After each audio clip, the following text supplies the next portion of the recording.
Assalamualaikum warahmatullahi wabarakatuh. Saya Tirtaan Valentia, NPM 20006200015. Di sini saya akan memenuhi tugas hukum acara perdata. Saya akan menjelaskan pengertian dari putusan. Suatu putusan hakim memiliki beberapa bagian. Di antaranya, yang pertama, bagian pertimbangan hukum atau dikenal dengan konsideran, dan yang kedua, bagian amar putusan. Hal yang perlu diperhatikan adalah bagian pertimbangan hukum yang menjadi dasar pertimbangan hakim dalam memutuskan perkara, juga amar putusan yang berisi putusan hakim. Ada dua golongan putusan, yaitu satu putusan sela dan yang kedua putusan akhir.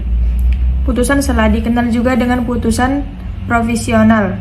Putusan sela ada bermacam-macam, yaitu putusan preparatoir, putusan insidential,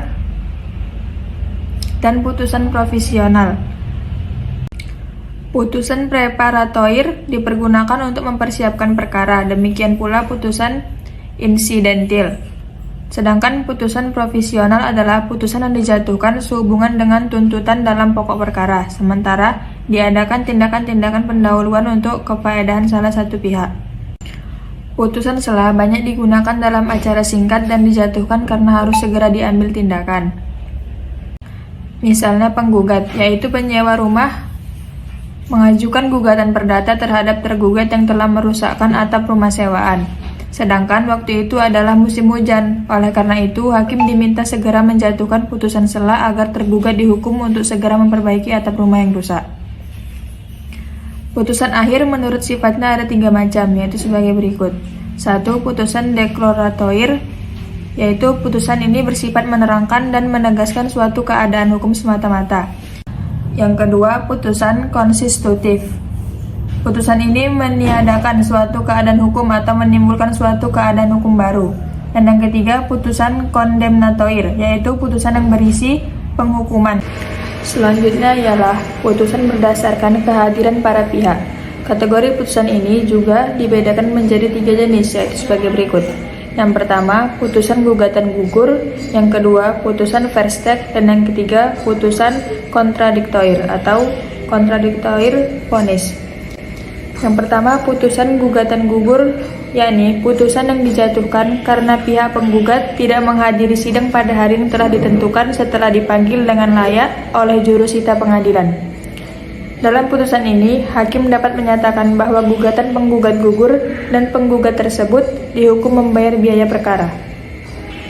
Dan yang kedua, putusan verstek, yakni putusan yang dijatuhkan oleh hakim apabila pada hari pertama persidangan yang telah ditentukan pihak tergugat tidak menghadiri sidang tanpa alasan yang sah, meskipun telah dipanggil dengan layak oleh jurusita pengadilan.